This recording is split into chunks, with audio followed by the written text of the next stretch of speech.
gold is about 5,000 an ounce. We have Trump filed a $5 billion lawsuit against JP Morgan, the DOJ issuing subpoenas at the Federal Reserve. We have a new Fed chair, Warsh, about to take over. So all of that just seems like there's a lot of chaos right now.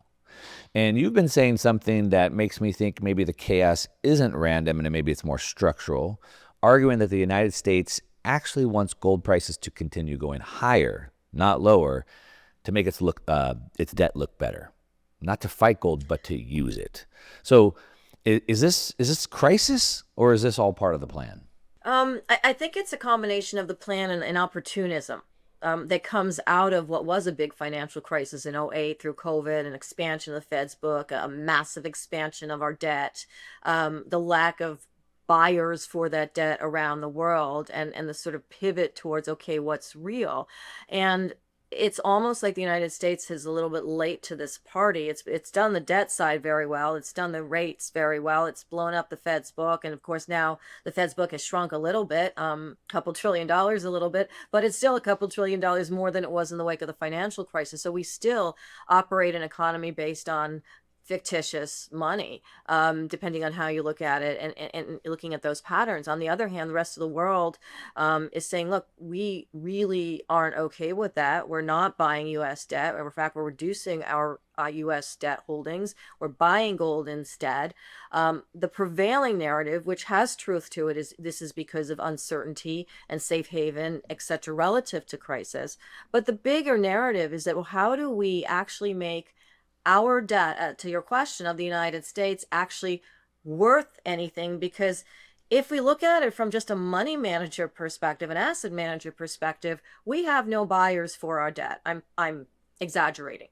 We have buyers for gold in the world, and they are outpacing on a momentum basis. How do we make our debt look better? We make our gold look better. We actually buy into the fact that gold is appreciating, because that ties us back into a very long historical arc of the United States that goes back to when the United States became its first period of superpowerness in the early 1900s, and of course killed that in 1971, going off the gold standard. Lots of things happened between and since, but ultimately this is a time where the U.S. is better served by having gold appreciate than not, because of all of those factors. Because of the collateral backing the debt. So what you're saying, I think, is what you're saying is if the gold goes up, then on a proportional basis, percentage basis, we have more assets backing the debt, so then the debt becomes more attractive. Not necessarily that the debt becomes more attractive, but that we can compete to effectively have more of an asset value on our books, because of the gold that we hold, if we were to put it into motion, if we were to use it as collateral. Now, it isn't tied to debt, obviously, since the gold standard isn't there, but implicitly it is, because the world is implicitly tying gold back to collateral, and securing its monetary positions, its financial positions with gold. Not as much as it was back in the pre-1971 period as a percentage basis of, say, central bank holdings, but moving in that direction. And what's actually hurting the direction is the supply that is needed to actually bring central banks and countries up to those levels. But we're certainly moving in that direction in the world. So if the United States were to stay behind that, it would make the debt of the United States even more onerous than it already is in terms of value. But if it manages to either monetize or utilize or reevaluate its gold positions, then it looks like it, as from a portfolio perspective, right? Lots of debt, some assets that have value, which are gold, it looks better, even if there's no official collateral tie. Right. So back to, if there's no official collateral tie, it's not collateralized or secured against the gold. I get that. But when you look at a borrower, you want to know the credit worthiness. So what are the assets that you have, and then for the credit. So I think, so then what you're saying is, even though there's no official tie, it's not secured against the gold, the fact that there are assets does make the U.S. look a little bit more credit worthy, and maybe it does continue to keep people buying the U.S. Treasuries or increase the demand for the Treasuries. Right, or at least not decrease Decrease it. it. And also, and gold is one, right? This is also why we added silver, copper, etc. to the critical minerals list in the United States. It's about ultimately stockpiling more physical assets and showing the world that that's the policy and that's the physicality Producing and refining them is a separate matter. Beyond that, we don't really, as a nation, refine and produce very much gold.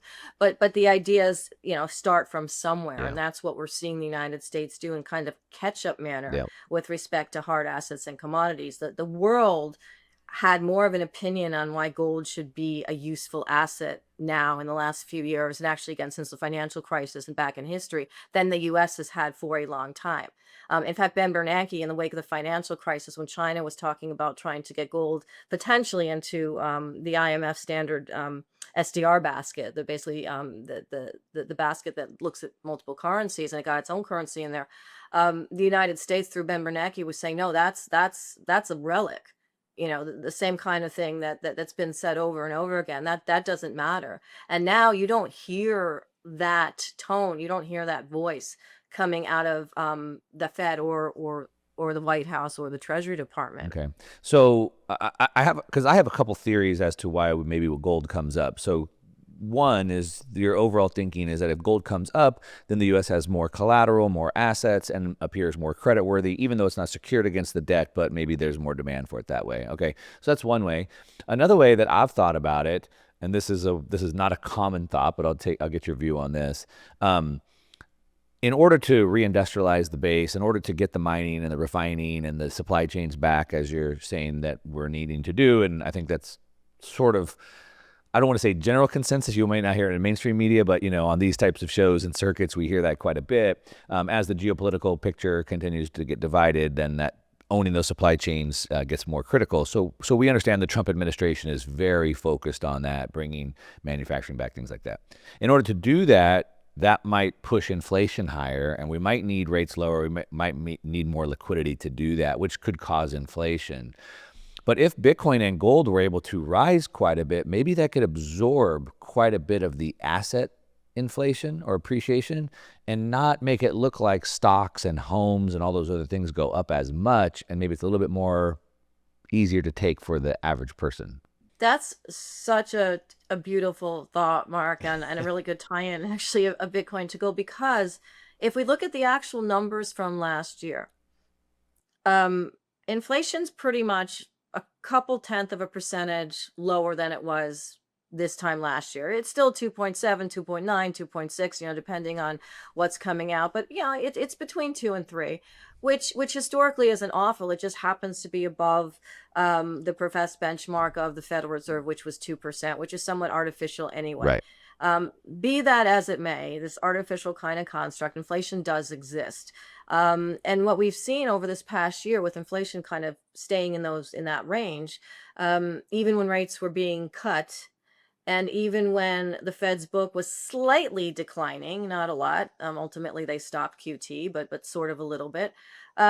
We saw inflation in commodity prices. We saw inflation, and I don't mean this in a bad way, but appreciation in Bitcoin prices. So even when inflation's kind of staying the same, the headlines are still concerned about inflation. The Fed is still talking about being concerned about inflation while it is cutting rates. We did see commodity prices go up. So we saw exactly what you're talking about, which is that when the value of real assets actually appreciates by more than the extension of fake money, then inflation actually doesn't necessarily stop. We don't really want it to stop.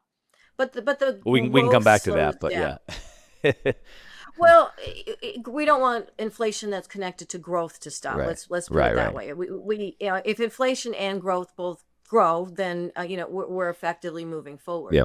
But my point is more that if what we saw all of last year and actually part of the year before, which was again appreciation of commodity prices, not oil but other commodities. Yes, appreciation of Bitcoin as well, not all cryptos, but Bitcoin, right? We did see inflation kind of stabilize, still increasing, but stabilize in terms of its increase. And so we did have exactly what you're talking about. We had a situation where commodities absorbed value and appreciated in value while inflation somewhat stabilized. Yep. Growth in it continued, but in a more stable pattern. So that's exactly what can absorb some of what the Fed does. And it's also why a lot of what the Fed is doing is unrelated to the appreciation in commodities or even the appreciation in Bitcoin. We did an analysis, came out a month ago at Prince Sites, where we looked at all the periods this century, since turn of the century, where we looked at what happened with rates, we looked at what happened with gold, and we looked at what happened with whether the rates were moving up, down, or staying the same. And by and large, there was no correlation between all those things, meaning that when there was an appreciation and an acceptance of value in a commodity, it didn't matter what the Fed was actually doing if you zoomed out and looked at the data in totality. Yeah. Yeah. So if gold and Bitcoin could be this liquidity sponge, and so people are chasing returns, there's sector rotations, there's any number of things. Gold and Bitcoin are going up faster, so people chase into that, pile in. That seems to how most retail works. Maybe you have a lot of funds as well. But the thing with gold and Bitcoin is they're not really useful commodities. So it's much better to see gold and Bitcoin go up than homes, for example, or Tesla stock or something like that. So, okay, so that was idea number 2, and you think there's some merit there. And then idea number 3 is the fact that China has been the largest gold producing country and buyer of gold in the last couple of decades. We don't really know how much they have. I've seen Jim Rickards throw out numbers of 20 to 30,000 tons. We don't know. We do know that there is, some gold-backed currencies working. We talked about it in Vancouver, where, through Hong Kong right now, they're settling in gold through the Shanghai Gold Exchange. And so if there's a move to some sort of like a gold-backed currency, well, then the U.S. could lose. Hey, if you like this short conversation I just had, you're going to love the full-length conversation. Don't miss it. You can go ahead and click right over here, and I'll see you over there.